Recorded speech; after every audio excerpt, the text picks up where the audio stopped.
अस्सलामुअलैकुम hi friends इनकी நம்ம சேனல்ல பிரெட் வச்சு ஒரு ரெண்டு ரெசிபி எப்படி பண்றதுன்னு தான் பார்க்க போறோம். அதுக்கு முன்னாடி எங்க சேனலை சப்ஸ்கிரைப் பண்ணாதவங்க சப்ஸ்கிரைப் பண்ணிருங்க. பக்கத்துல இருக்க அந்த பெல் ஐகானையும் கிளிக் பண்ணிருங்க. முதல்ல garlic cheese bread எப்படி பண்றதுன்னு தான் பார்க்க போறோம். அதுக்கு நான் ஒரு 4 ஸ்லைஸ் பிரெட் எடுத்துர்க்கேன். ஒரு 5 பல்லு பூண்டு எடுத்துக்கோங்க. அதை ஒரு பவுல்ல இந்த மாதிரி துருவிக்கோங்க. ஒரு 4 டேபிள்ஸ்பூன் அளவுக்கு பட்டர் சேர்த்துக்கோங்க. பட்டர் வந்து ரொம்ப மெல்ட் ஆயும் இருக்க கூடாது, ரொம்ப கட்டியாவும் இருக்க கூடாது, ரூம் டெம்பரேச்சர்ல இருக்கணும். அதோட ஒரு 1/4 டீஸ்பூன் அளவுக்கு சில்லி ஃப்ளேக்ஸ் சேர்த்துக்கோங்க. ஒரு பிஞ்ச் உப்பு சேர்த்துக்கோங்க. ஒரு கை அளவு மல்லி இலையை நல்லா பொடியா நறுக்கி சேர்த்துக்கோங்க. சேர்த்துட்டு எல்லாத்தையும் நல்லா கலந்து விட்டுருங்க. இப்போ எல்லாத்தையும் கலந்தாச்சு. இப்போ இந்த கலவையை வந்து இப்போ பிரெட்ல இந்த மாதிரி அப்ளை பண்ணிக்கோங்க.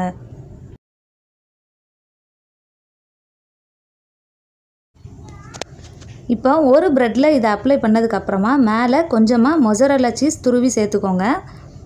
அது மேலே இன்னொரு பிரெட்டை வச்சுருங்க. வச்சுட்டு அந்த பிரெட்டு மேலேயும் இந்த பட்டர் கலவையை வந்து நல்லா ஃபுல்லாக இந்த மாதிரி அப்ளை பண்ணிடுங்க.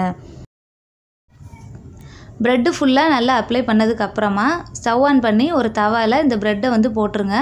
போட்டுட்டு மேலே உள்ள பிரெட்லையும் இந்த பட்டர் கலவையை வந்து நல்லா இந்த மாதிரி ஃபுல்லாக அப்ளை பண்ணிடுங்க. தீயை வந்து மிதமான சூட்லேயே வச்சு இதை வந்து வேக வைங்க. ஒரு பக்கம் நல்லா கோல்டன் ப்ரௌன் கலர் ஆனதுக்கப்புறம் இன்னொரு பக்கம் திருப்பி போட்டுருங்க. 2 பக்கமும் நல்ல கோல்டன் ப்ரௌன் கலரில் ஆனதும் இதை வந்து எடுத்துருங்க. அவ்வளோதான், ரொம்ப டேஸ்டான கார்லிக் சீஸ் பிரெட் வந்து ரெடி ஆயிடுச்சு. இப்போ வந்து எக் மைனஸ் சாண்ட்விச் எப்படி பண்ணுறதுன்னு பார்க்கலாம். அதுக்கு பிரெட் எடுத்துக்கோங்க. அதோட ஓரங்கள்லாம் இந்த மாதிரி கட் பண்ணி வச்சுக்கோங்க. 2 முட்டையை வந்து அவிச்சு எடுத்துக்கோங்க. அதை வந்து இந்த மாதிரி ஒரு பவுலில் துருவி விட்டுக்கோங்க. இப்போ 2 முட்டையும் துருவியாச்சு. அதோட 2 டீஸ்பூன் அளவுக்கு மிளகு சீரகத்தூள் சேர்த்துக்கோங்க. அதோட தேவையான அளவு உப்பு சேர்த்துக்கோங்க. இப்போ மைனஸ், வீட்டில் செஞ்ச மைனஸ் வந்து ஒரு 4 டேபிள் ஸ்பூன் அளவுக்கு சேர்த்துக்கோங்க. கொஞ்சமாக சில்லி ஃப்ளேக்ஸ் தூவி விட்டுக்கோங்க. இப்போ இது எல்லாத்தையும் நல்லா கலந்து விட்டுருங்க.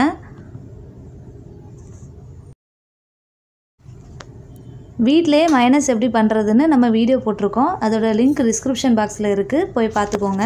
இது எல்லாத்தையும் நல்லா கலந்த அப்புறமா ஒரு ப்ரெட்டில் இதை வந்து ப்ரெட்டு ஃபுல்லாக இந்த மாதிரி வச்சுருங்க. வச்சுட்டு அது மேலே இன்னொரு ப்ரெட்டு வச்சுருங்க. வச்சுட்டு இதை நடுவில் இந்த மாதிரி கட் பண்ணி எடுத்துட்டோன்னா ரொம்ப சுவையான எக் மைனஸ் சாண்ட்விச் ரெடி ஆகிடும்.